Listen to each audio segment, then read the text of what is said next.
வணக்கம். என் பேர் கிருத்திகா. நான் பெங்களூர்லேருந்து பேசுகிறேன். நான் கோவை புவனா மேம் கிட்ட நாராயணியம் கற்றுக்கிட்டு இருக்கேன். அவங்களோட 5th பேட்சில் அவங்க ரொம்ப அழகாக சொல்லிக் கொடுக்குறாங்க. அவங்க ஒவ்வொரு தசகமும் எல்லாரும் ஈஸியாக படிக்கிற மாதிரி பிரித்து அழகாக சொல்லிக் கொடுக்குறாங்க. அவங்க ஒவ்வொரு தசகத்தோட மீனிங்கும் அவ்வளோ அழகாக சொல்லிக் கொடுக்குறாங்க. இன்றைக்கி அதுலேருந்து ஒரு தசகத்தை வாசிக்கக்கூடிய வாய்ப்பு எனக்கு கிடைச்சிருக்கு. நான் இன்னைக்கு வாசிக்கக்கூடிய தசகம் 8வது தசகம். 8வது தசகம் பிரளயமும் சிருஷ்டியும். மோக்ஷாப்தி ராகம்.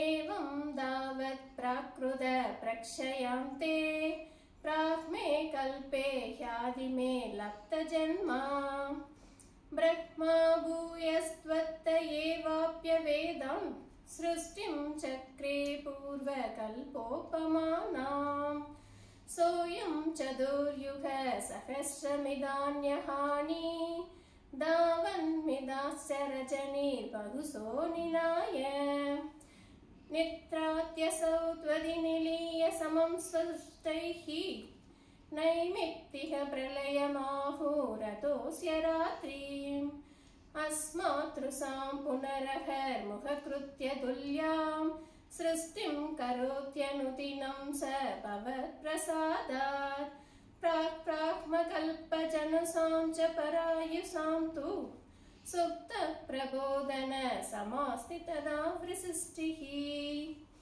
पञ्चादसप्तमधुना ययोतरूपम् एकं परात्तमधिवृत्य हि वर्ततेऽसौ तत्रान्त्यरात्रिजनितान् कथयामि भूमन् पश्चातिनावतरणे च भवद्विलासाम् दिनावसानेत सरोजयोनिः सुसुप्तिकामस्त्वयि सन्निलीये जहन्ति सत्त्वच्चडरं समीयुः तदेकमेकानवमासवे स्वम् तवैव वेसे पनिराजिशेषे जलैकशेषे भुवने स्मशेषे आनन्तसान्त्रानुभवस्वरूपः स्वयोगनिद्रा परिमुद्रितात्मा कालाग्यशक्तिं प्रलयावसाने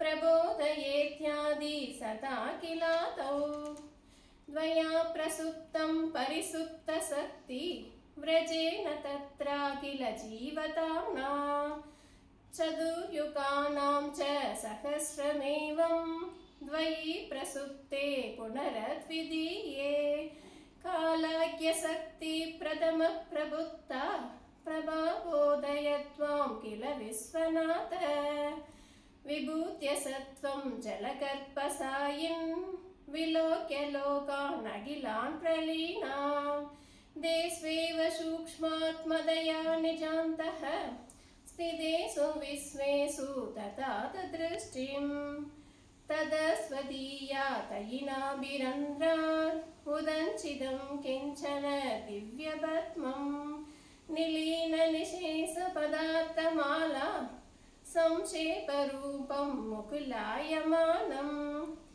तदेततं पोरुह कुट्मलं ते कलेपरातोय पदे प्ररूटम् बहिर्निरीतं परिदस्फुरद्भिः स्वधामभृत्वान्तम् अलम्यकृत सम्पुल्लभत्रे नितरां विचित्रे तस्मिन् भवद्वीर्यधृते सरोजे सबत्मजन्मा विधिराविलासि स्वयं परबुद्धाखिल वेदराशिः अस्मिन् परात्मन् अनुपात्मकल्पे त्वमित्तमुत्ताभिदपद्मयोनिः अनन्तभूमामरोहरासिं निरन्ति वादालय वासविष्णो अस्मिन् परात्मन् अनुपात्मकल्पे त्वमित्तमुत्ताभिदपद्मयोनिः